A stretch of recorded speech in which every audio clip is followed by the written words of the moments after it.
മണവാളൻ bro exposure ആണോ വേണ്ടേ? ഇത് അതാണോ കഴിഞ്ഞ ദിവസം എനിക്ക് വ്യൂസിന്റെ ഒരു ഞാൻ ചോദിക്കുന്ന കേട്ടായിരുന്നു. എനിക്ക് അറിഞ്ഞൂടാ ബ്രോ അവിടെ കറക്റ്റ്. മണവാളിന്റെ അടുത്ത് ഓൾറെഡി ഞാൻ പറഞ്ഞായിരുന്നു ഇത് എന്താ ഇതുപോലെ ഇങ്ങനെ പറഞ്ഞപ്പോഴാണ് ഞാൻ ട്രിഗർ ആയത് എന്ന് പറഞ്ഞപ്പോഴത്തേക്കിനും മണവാളൻ പറഞ്ഞു അത് നമ്മുടെ കൂടെയുള്ള ആൾക്കാരുടെ മിസ്റ്റേക്കാണ്, ഞാൻ അത് അവരോട് സംസാരിച്ച് സെറ്റാക്കിക്കോളാം എന്ന് പറഞ്ഞിട്ട് പോയ ആളാണ്. ഇപ്പൊ പുള്ളി ഇവർ രണ്ടുപേരും അറിഞ്ഞിട്ടില്ല അങ്ങനെ ഒരു കാര്യം. അറിഞ്ഞിട്ടില്ല.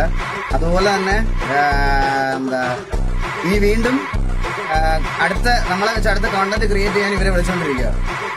മനസ്സിലായി? അപ്പൊ ഇത് മണവാളൻ ബ്രോ എക്സ്പോഷർ ആണോ വേണ്ടേ? ഇത് അതാണോ കഴിഞ്ഞ ദിവസം എനിക്ക് വ്യൂസിന്റെ ഒരു ഞാൻ ചോദിക്കുന്ന കേട്ടായിരുന്നു. എനിക്ക് അറിഞ്ഞൂടാ. ഞാൻ ഇവരെ നിർത്തി പറയണില്ല, കാരണം ഒരു ബേസിക് റെസ്പെക്ട് എനിക്കുണ്ട്. കാരണം നിങ്ങൾ കുറെ നാളായിട്ട് അറിയാവുന്നവരെ. ഇവരെ നിർത്തി കൂക്കുമ്പോൾ ചിലപ്പം വേറെ എന്തെങ്കിലും ആയിട്ട് ബ്രോയ്ക്ക് അത് പിന്നീട് ഫീൽ ആവും. ഇവര് പോയി കഴിഞ്ഞിട്ട് ഞാൻ പറഞ്ഞോളാം എനിക്ക് പറയാനുള്ളത്. മനസ്സിലായി? അതാ ഇവർക്ക് പറയാനുള്ള കാര്യങ്ങൾ ഇവർ പറഞ്ഞോട്ടെ.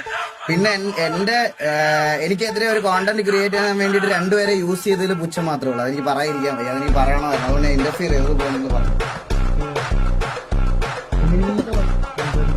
അങ്ങനെയല്ല, നമുക്കിപ്പോ ഈ ഒരു കാര്യം ഈ ചാറ്റിൽ ഭയങ്കര രീതിക്ക് ഭയങ്കര ഇത് വന്നോണ്ടിരിക്കുന്നുണ്ട്. ഭയങ്കര രീതിക്ക് അതിനുവേണ്ടി നമ്മൾ സംസാരിക്കാൻ എന്തായാലും വന്നേ പറ്റൂ.